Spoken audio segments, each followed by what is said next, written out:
Nice to see you all. I'm Darren, Rabie. My father's in the room. He'll correct you of that. And I'm really excited to be here. I think this is the second year that I've had the opportunity to do this kind of workshop. So let's start and kind of lay the foundation of where we're going.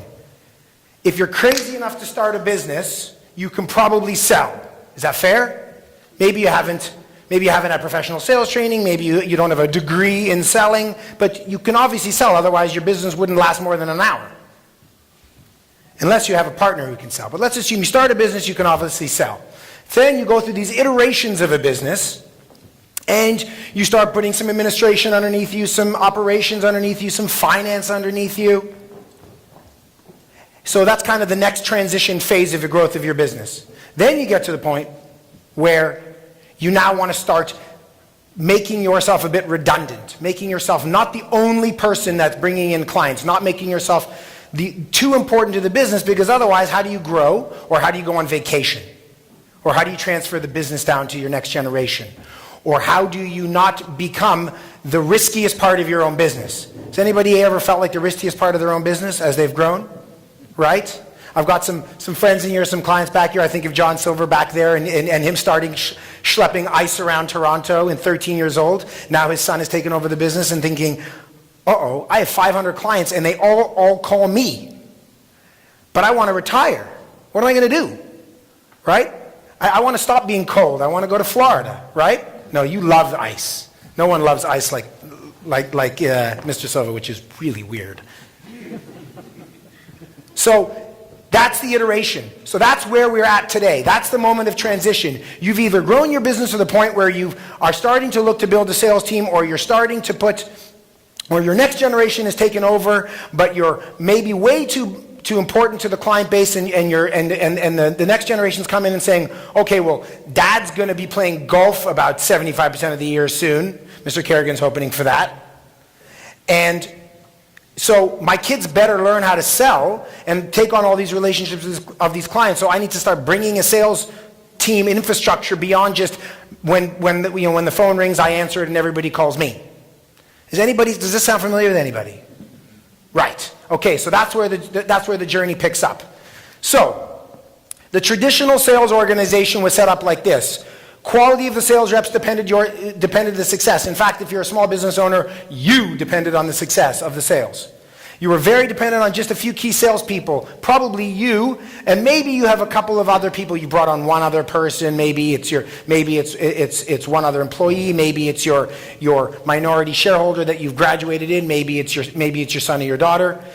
And the salespeople are responsible for every facet of the sale. For those of you that started a business, you remember you were doing everything from hello, my name is, all the way to give me your money, and everything in between. Sometimes you're even executing the deliverable, chasing the money. And over time, you're looking to start giving stuff away, right? So you can specialize and focus more on the stuff that you like. But in the traditional sales model, the sales rep used to do everything from hello, my name is, to give me your money. And when we would sit around a table and think of how we're going to grow sales, the first thing that would really pop up into our minds was, well, we can change our reps, so-and-so's our lowest performing rep, we're just going to kick him out and hire somebody else. Or we can add reps, we can just keep on adding one rep every year. Or we can train our reps. Now there's nothing wrong with those three strategies. I bet you everybody in the room has done this.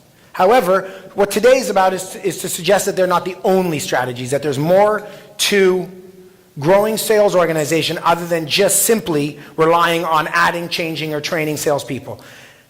How long do you think it takes for a salesperson to cross the Mendoza line, to make as much money as you're giving them? Shout it out. 18 months. 18 months? Sounds like I'm going to say Bueller. Anybody? Like Ferris Bueller's Day Off? Come on, from the back, shout it out. 5 years. 5 years for them to cross over. So the average is about 12 months. So if you hire a sales rep tomorrow or January 1st, roughly around this time of year, you should start to see that their cost and their sales are starting to cross. Therefore, just simply adding on salespeople, you won't know if you're on track for quite a while. Or changing salespeople, you don't know that the person you just let go is any better or worse than the person you just hired. Who here has gone through salespeople like underwear? Probably don't want to raise your hand because you'll be embarrassed. But let's be honest, salespeople change, right? In fact, you would have to say that salespeople have more jobs in their career than any other career because they're transient people. Nobody stood up in front of their grade 1 class and said, my dream is to become a salesperson. Right? You only get into sales for 3 reasons. Ego, money, and because you couldn't get into law school. That was mine. So, in today's day and age, new sales is a bit different. It's about dividing and conquering. It's about realizing that not everybody is good at every facet of sales. Would you agree that some people are better at transactional sales and some people are better at strategic long-term sales? All nod your head because I'm right. Or would you agree that some people are better at opening doors and some people are better at closing doors? Would you agree that some people are better at hunting for new relationships and going up to the bar and saying hi to everybody? My skill. And some people are better at farming, taking existing relationships and growing them. Would you agree that some people are better at the technical side of the sale and some people are better at the relationship side of the sale? Would you agree that some people are better at short-term sales and some people are better at long-term sales? Then why do we expect the sales reps to do every facet of it? Right? Today in sales, everybody's become a specialist. Right? It's like if you asked 50 years ago a doctor what they do for a living, they tell you they're a doctor. If you ask if you ask a doctor what they do for today, they'll tell you they're some kind of etologist. Everybody's a specialist. Okay? And so the same thing has happened in sales. Sales is just like kind of the final frontier. You know, it used to be that you ran finance, now someone's in accounts payable, someone's in accounts receivable. It used to be that you were doing everything on the assembly line, now people are doing different facets. Some people are doing different parts of procurement. Some people are doing different parts of marketing. Sales is just the next iteration. But the key for sales is to figure out a way to not just simply wait for the phone to ring. When I started my career in 1996, which makes me feel old, but for some of you probably thinks he's so young,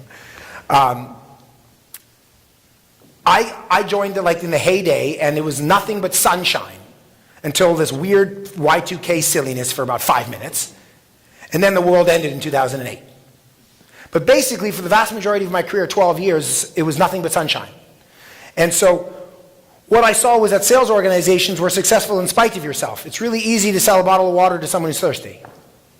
Right? Everybody was thirsty, so every sales organization looked great. Right? Super easy to be good in sales.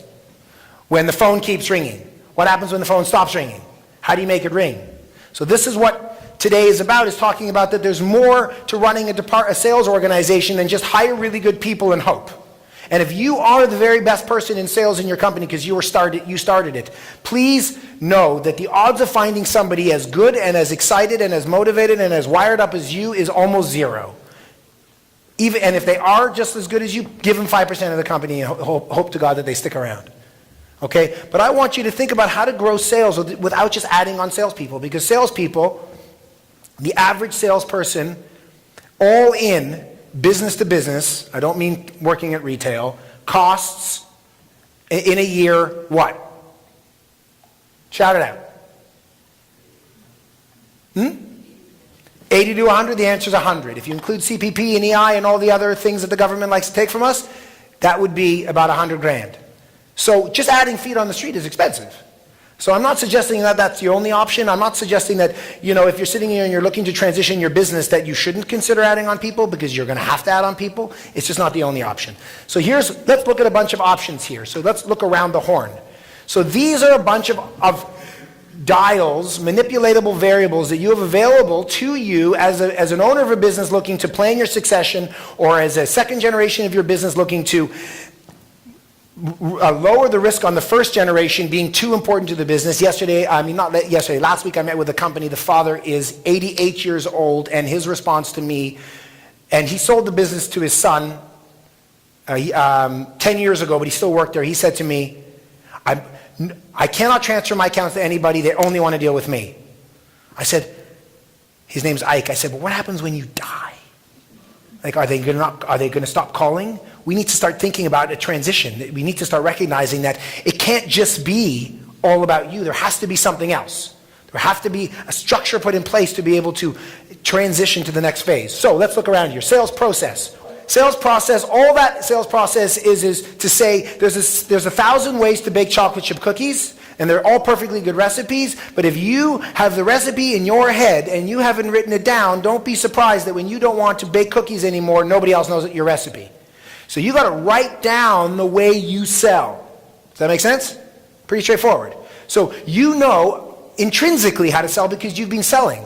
You sell for 30 years, you figure it out. But the next person that you hire, the best thing they should do is be able to follow your recipe book. Again, if you make chocolate chip cookies, there's 1,000 recipes. Just Google it. So what's the right amount of baking soda to water to flour? Should it be gluten-free? Because that's big nowadays. Dairy-free, so it'll be carob chips. Right? Delicious carob chips. Sales technology. If sales technology is a CRM, if you do not have a CRM in your company today, CRM stands for Customer Relationship Management Sales Technology. If you do not have one big central filing cabinet where you are all sharing all the information about your customers, your prospects, your suppliers, your activities, your opportunities, your meetings, your notes, your emails, it's all in one central filing cabinet, you are running a risk that that knowledge walks out the door and leaves on a PDA, which is your iPhone, or walks out the door when it goes to the competition, or walks out the door when it goes to the golf course. Share a filing cabinet. That's all that means. When you look at a consistently full pipeline, you need to ask yourself, who is responsible for filling the pipeline? If the answer is the salespeople are responsible for filling the pipeline, don't be surprised, especially if you have a very long sales cycle, that your funnel is full, then empty, then full, then empty, then full, then empty. While you are fishing, you are not reeling in fish. When you are reeling in fish, you are not fishing. Right? So if you are responsible for putting the hook on the line, casting it out, managing all the lines, reeling in the fish, taking the fish, scaling the fish, gutting the fish, and cooking the fish, by the time you get back, all the fish are gone home. You got to start from scratch. So think about dividing it up. I'm going to show you 4 models today of how to divide it up. Okay? It's not a good idea that everybody does everything. Everybody is some kind of etologist. Right? Think about sales resource allocation. That's, again, goes on the line of dividing it up. So we're going to go through those 4 models. The sweet spot topic is an interesting one because if I went over to Mr. Kerrigan and I said, write down the definition of the best of your ideal customer, and then you wrote it on a sheet of paper, and then I said to you, what I want you to do is I want you to go ask your sales team to write their definition, you would want the same definition. Otherwise, they're going out there trying to hit on a different audience. If you are manufacturing something, you want the same consistent raw material. Does that make sense? Right? So, get clear on the type of customer you want to be working with. Don't assume that your sales rep just intrinsically knows the type of audience that you should be going after. Being a snob, being focused, hence the name of the company, on who's the right audience for you is going to save you time. Better for me to go with a list of ingredients. If my wife said to me, go to the store and get all the ingredients to bake chocolate chip cookies, without giving me a list of exactly even the brands, what are the odds I'm coming home with the right list? With the right ingredients? Slim? Why so high? 0. No chance. So if you want your sales reps, if you hire a bunch of salespeople to succeed you, let's get super clear on the types of customers that are the right fit for you. Because not everybody is a good fit. So that's what that means. Quoting process. I'm sure there's people in this company that are in high volume quoting businesses where you just quote.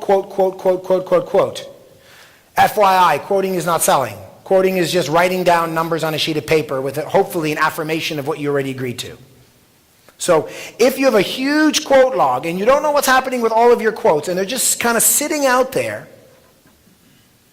with no follow-up and no next action, but don't worry, they're coming. The sales rep says, don't worry, they're going to buy.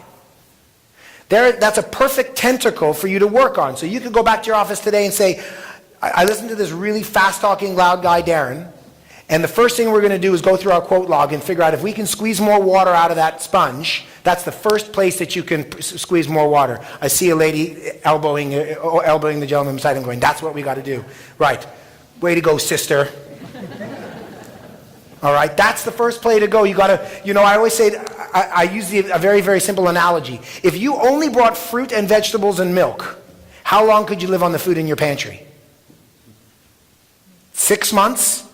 How much more tomatoes condensed, mushroom condensed soup from Campbell's from 1975 would you be eating? Probably a lot of it. There's a lot of sales in your company just sitting in your quotes, but nobody follows up and nobody has a discipline of when to quote, how to quote, et cetera, et cetera. So another great area that you can improve sales without adding more salespeople. Okay? Good sales reps. I'm going to leave that one alone because that's the one subject that we all think about and it's the one I don't want to touch. Consistent training. Do I believe in consistent training? Of course. It's a very important subject. It's about suggesting that it's not the only subject. And strong leadership. Don't assume that the best sales rep is the best sales manager. Don't assume that the owner of the company is the best sales manager. Okay? A lot of you are naturally and intrinsically motivated beyond any form of reasonable understanding of anybody else just regularly out there and getting a job in the workforce. So just because Wayne Gretzky naturally knows how to score goals does not make him a good coach, right? As demonstrated, because he was the crummiest coach for the Phoenix Coyotes, now the Arizona Coyotes. Very important. They get very sensitive when you don't say that. And then as soon as Dave Tippett took over, they're great. People didn't change, the coach changed, right?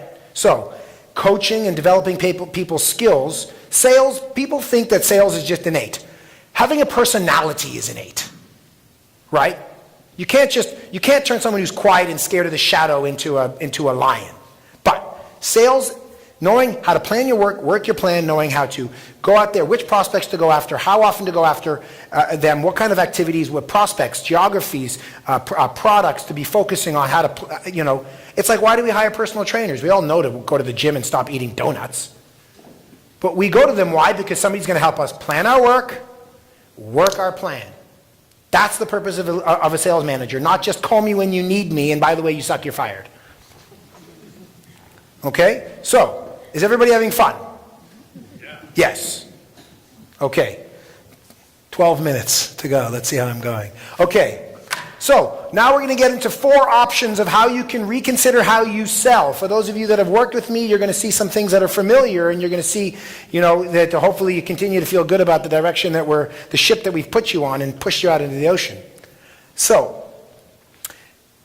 first of all, before we go into looking at this particular option, I want to just go through these 3 buckets. So the first bucket suggests that so the first bucket is the door opening bucket. It is the prospecting part. It is the lead gen part, opening new doors. The second bucket is quoting, consulting, and closing those new doors, selling to that first customer, first time. And the third bucket is the selling more to existing customers. Now, there used to be another bucket underneath here, which was all the post-sale stuff that the sales reps get sucked into. But most companies have figured out that they should put a technical sales or an inside sales or a order desk or a dispatch, depending on the industry, that'll determine the vernacular. But they've probably figured out that if we get our sales reps sucked in post-sale, they're not going to sell much. So you guys all figured that out, so I took that part away. But now we've got these 3 buckets: opening doors, closing those new doors, and selling more to existing customers. So let's look at ideas of how to divide it up. First one is having one team dedicated to doing business development. It doesn't matter whether it's 5 people or half a person, but it's one role dedicated for casting lines out into the water, if you use that analogy that I had before. Okay? That role can be using anything from directories, to research, to LinkedIn, to events, to trade shows, to conferences. Their job is to put seeds in the ground, water them, fertilize them, give them sunshine, patience, let them grow through to the point where there now is a plant to harvest. Okay? Very quick side note. Who goes to trade shows? What percentage of leads do not get followed up from trade shows, ma'am? Throw out a percentage. The worst thing you'll be is wrong. Well, when somebody gives you their card, there's no privacy law. They've effectively given consent. So the average number of leads that do not get followed up from a trade show, meaning that there's no bidirectional discussion between the 2 people. I don't mean sending an email saying thank you for coming to our booth. Here's a link, click. But the actual number of leads that do not get followed up is 83%. So you go to a trade show. So you go to the grocery store with $100, you buy $100 worth of groceries, you come in the front door, before you put it in the pantry in the fridge, you throw $83 in the garbage. Then you do the stupid thing and go back to the grocery store with another $100. And then repeat. So, one of the easiest ways to solve that is to give the leads to this business development inside role, not to the salespeople. That's the easiest solution, because the salespeople are currently focused on existing customers, immediate opportunities, fires that they have to get sucked into. It's not that salespeople are lazy or crazy, it's just that they're busy with other higher priority stuff. Well, what are you going to do? Hi, Mr. Customer that's about to give me a $10,000 order. I can't talk to you right now because I do have to call a lead that might have a need in 2018. Right? It's reasonable that they're not going to follow them up in the same amount of enthusiasm. So, they plan to follow them up and they just sit and rot at the edge of their desk, or in today's world, they sit and rot in the middle of their Excel sheet or their CRM.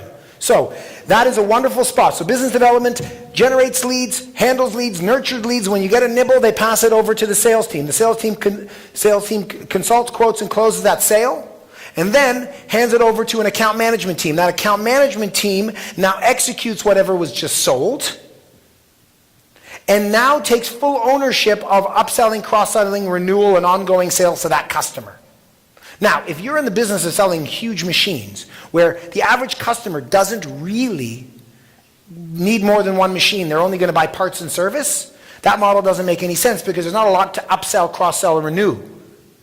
But if you're in the professional services space, or you're in a commodity space, or you're in a renewal space, like we are signing contracts, like software contracts, things like that, as soon as you get the job, you give the relationship over. That is a perfectly good scenario for an account manager, because let's be honest, which is a harder sale, the first or the 20th?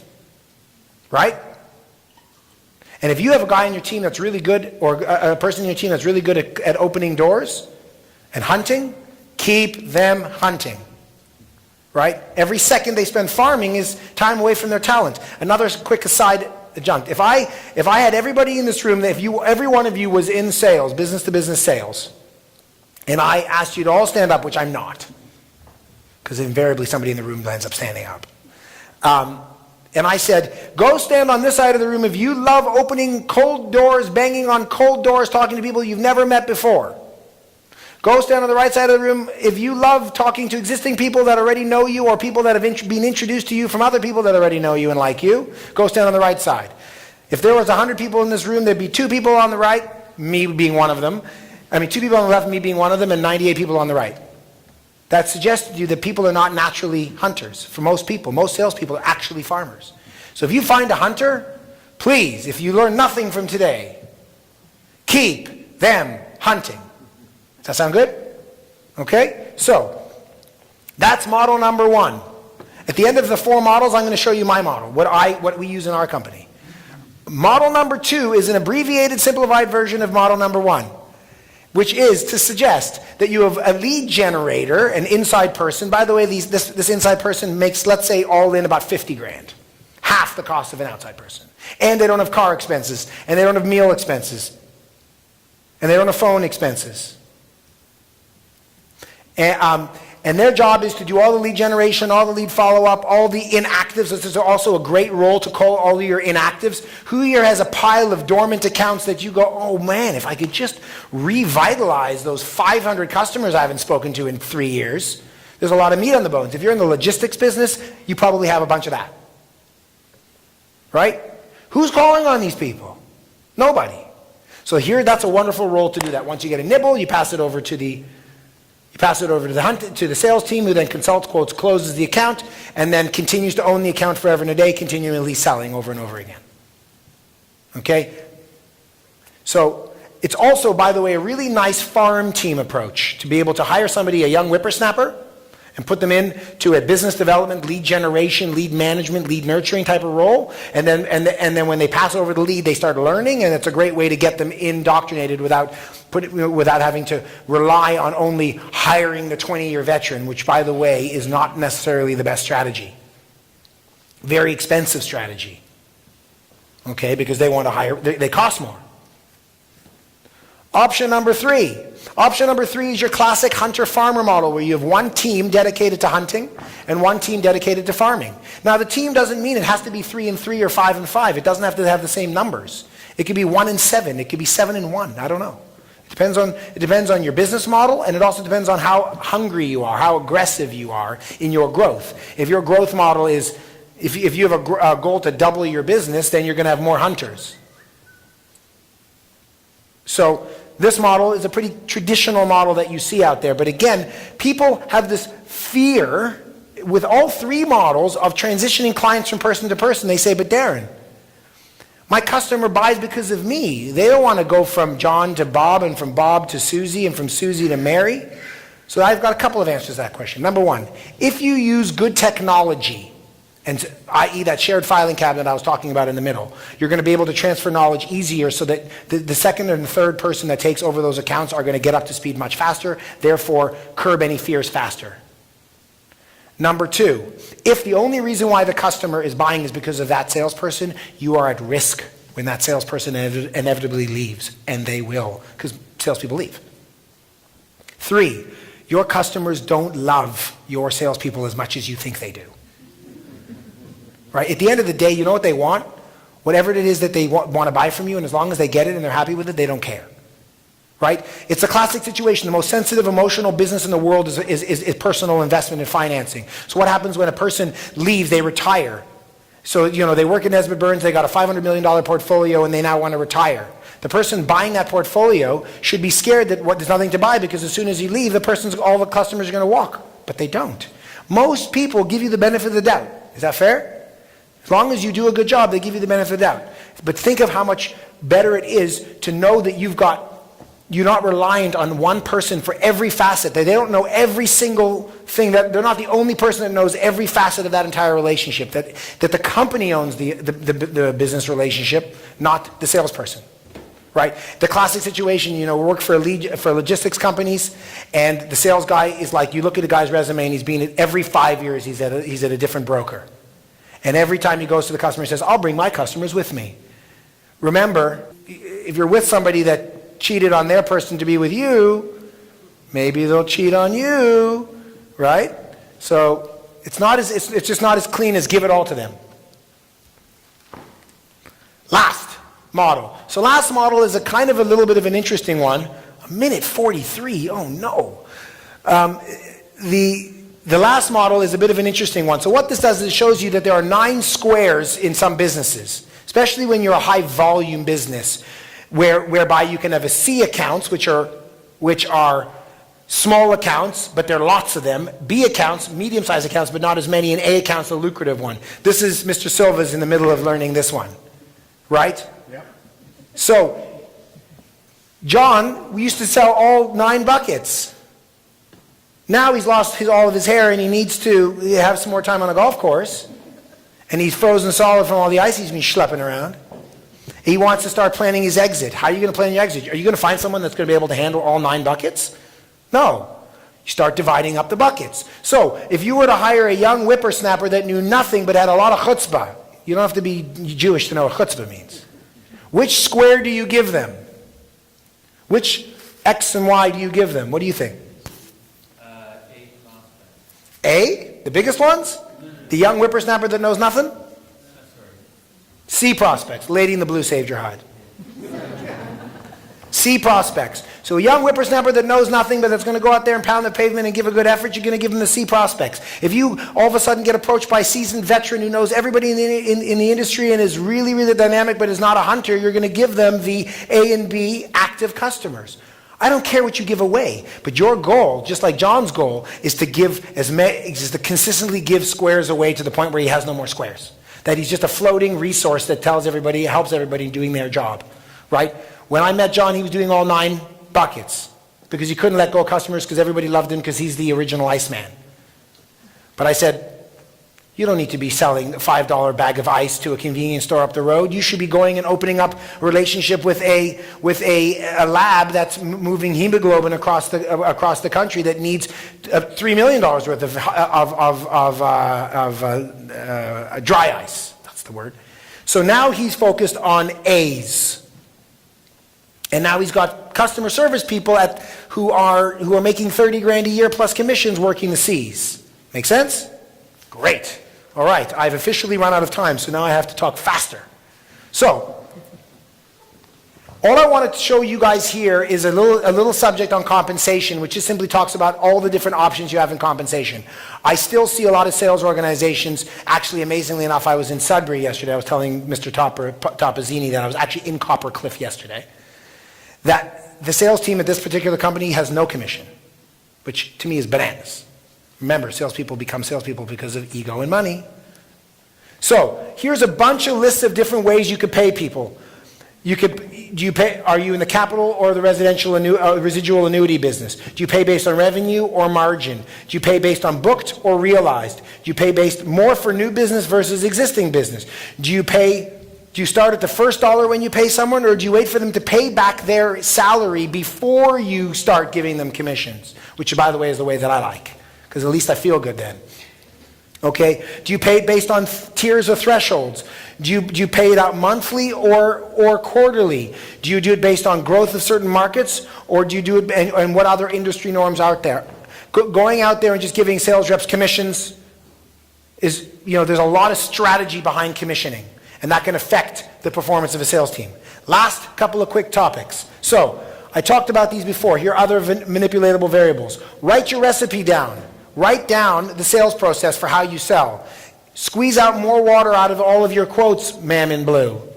It's a wonderful opportunity for you. CRM, get everybody sharing one big central filing cabinet in the sky so that not everybody's walking around with manila folders in their heads or in their Palm Pilots. Palm Pilots, boy, am I dating myself. I'm kicking it old school. It's sad when you think that's old school. Sales management philosophy is that last variable. Talks about, are you the best salesperson is just helping everybody sell, or are you actually developing your salespeople's skills by teaching them how to plan their work and work their plan? So, no matter what the economic situation is, you are in control. Most of your businesses today should be doing okay or better. It's pretty good days right now. This is the time to rethink how you sell, not when you're halfway down to the bottom of the ocean. When your business is in trouble, all you need is a big paddle. Right? No strategy is going to fix a sinking boat. You just need a big paddle. Then when you get back to the ocean, back to the top of the water, then you can think about how to avoid doing that again. All right? So, there's never been a better time to rethink how you sell. Hiring the right people to do everything is hard to duplicate, so divide it up. Sales is more than just people. It's got objectives and structures and tools and resources and compensations and strategies and processes and a whole bunch of things that were synonymous with manufacturing, but not synonymous with sales. It is today, in today's day and age, sales is like any other department. Utilize technology, that central filing cabinet, to create transparency. Being a small company is not only not a hurdle, it's the biggest blessing. It's a lot easier to turn a tugboat than it is to turn a steamship. Right? I want to get the foundation, the behaviors, the culture of my company right early before I start having 20 people, because it's a lot harder to change 20 people than it is to change 2 people. Okay? And if you do not know how to obviously get help. So, boy, did I talk a lot. I'm exhausted for myself. I just wanted to say thanks to everybody, and I hope you guys enjoyed. And remember, the whole theme here is about how to realize that not everybody's just innate. You can't just go out there and hire people that are naturally wired up to do everything. It's not a duplicatable, sustainable model. So if you are the first generation looking to transition to the second generation and you have all the customers, this is a great day to start thinking about this. If you are the second generation and you're looking to slowly kick your father out the company, make sure you work with him to transition those accounts over before he goes golfing. Okay? But sales is a lot more than just hire good people and hope. So with that, I say thank you very, very much for having me. There is a 1-hour complimentary assessment that I'm making available if you give me your email or your card, which I'll be out there having coffees with you guys in a bit. And I will not say go Leafs go, because it's a shame, it's a disgrace. Go Raps!